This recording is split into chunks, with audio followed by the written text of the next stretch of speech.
The Apple Watch Ultra 3 and the Apple Watch Series 11 are finally here. For many people, the big question is simple. Should you upgrade? Or is it better to hold on to what you already have? In this first part of the video, we will carefully go through the biggest changes, step by step. The goal is to give you a clear idea of what makes these new models different, and whether the upgrades really matter. Let's start with the Apple Watch Ultra 3. This is a 2-year upgrade, because last year Apple only gave us a new black finish for the Ultra 2. That means the Ultra 3 is the first real hardware change since 2022. So expectations are high. The most obvious improvement is the display. The Ultra 3 now uses the LTPO3 panel. This is a wide-angle OLED display with 40% better viewing angles. You notice it the most in always-on mode. Information on the screen looks brighter and easier to read even when you're not looking straight at it. That matters when you're outdoors, on a hike, or training. The Ultra 3 also gets slimmer bezels. Apple has kept the same thick borders since the first Ultra, so this change feels fresh. With slimmer bezels, the Ultra 3 has the largest display ever on any Apple Watch. Another upgrade is the always-on refresh rate. On the Ultra 3, the screen updates every second, not every few seconds. That makes animations smoother and watch faces more dynamic. Apple even added a new waypoint watch face that shows points of interest based on your location. To be fair, that face will also be available on older Ultras with watchOS 26, but it works best on this brighter display. Now let's talk about connectivity. The Ultra 3 adds 5G. This is faster than the 4G LTE we had before. The truth is, a watch doesn't really need full 5G speeds. But the benefit is stronger signal and more reliable coverage. Apple redesigned the antennas to double signal strength compared to the Ultra 2. That could make a big difference if you often use your watch without your phone nearby. The standout feature, though, is satellite connectivity. Just like recent iPhones, the Ultra 3 supports emergency SOS via satellite. This is perfect for hikers, climbers, and outdoor explorers who go off the grid. If you lose normal cell service, you can still send emergency messages. It adds a layer of safety that fits perfectly with the rugged identity of the Ultra line. Battery life also gets a boost. The Ultra 2 was already great with up to 36 hours. The Ultra 3 pushes this to 42 hours. That's a 16% improvement. 6 more hours may not sound huge, but for an adventure watch, every hour matters. Apple hasn't said if this is purely from a larger battery or just efficiency gains. The Ultra 3 is listed as thinner, 12mm compared to 14.4mm before. This has caused some confusion. But Apple also introduced a new, thinner charging coil that supports faster charging. With the Ultra 3, you can go from 0 to 80% in about 45 minutes. That's slower than the smaller Series 11, but still much quicker than older Ultra models. Another small but important addition is the new sleep score feature. Other smartwatches have offered this for years. Apple is finally catching up. Sleep tracking is now more detailed and gives you a single score to understand your night's rest.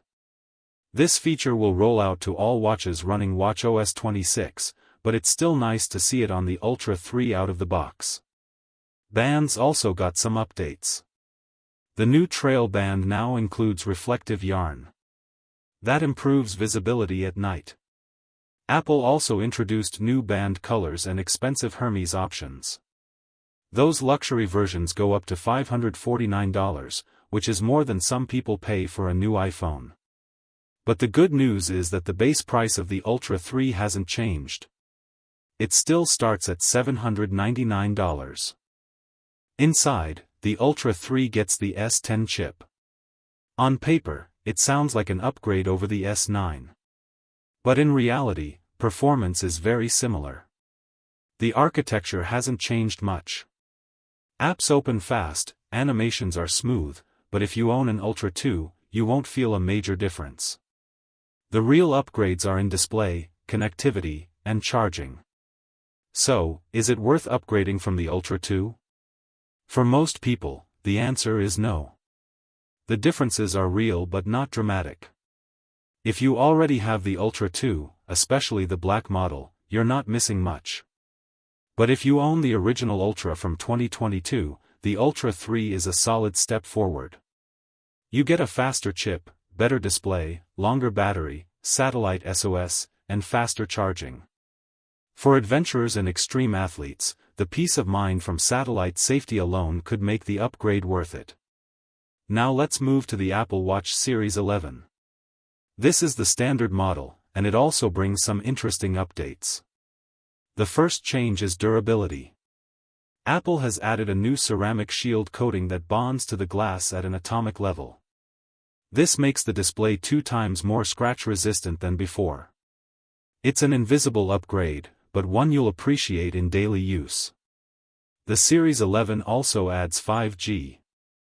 Like with the Ultra 3, the real benefit is not speed, but stronger signal and better power efficiency. Because of this, Apple now quotes 24 hours of battery life. That's a big jump compared to the 18 hours every standard Apple Watch had until now. In low-power mode, it stretches to 38 hours. That may not match the Ultra line, but for a thin, lightweight watch, it's a meaningful change. There are also 2 new watch faces inspired by liquid glass. They are called Flow and Exactograph.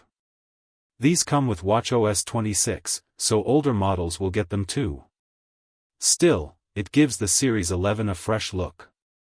Health features also take a step forward. The Series 11 can now notify you if it detects signs of hypertension. This runs in the background over about 30 days of wearing the watch.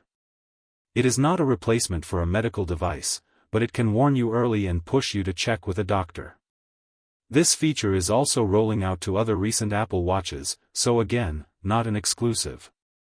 Design options got a small refresh.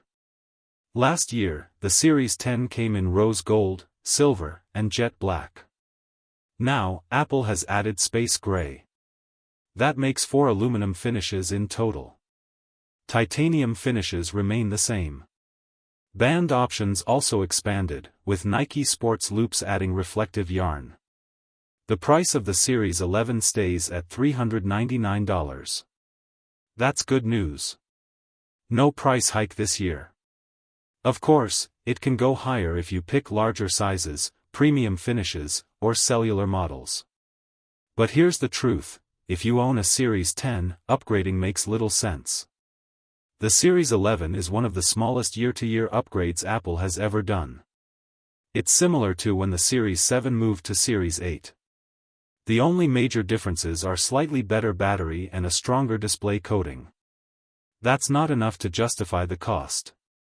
But if you own a Series 8 or older, the Series 11 is a good leap forward. You'll get the bigger screen, faster charging, longer battery, and more durable glass.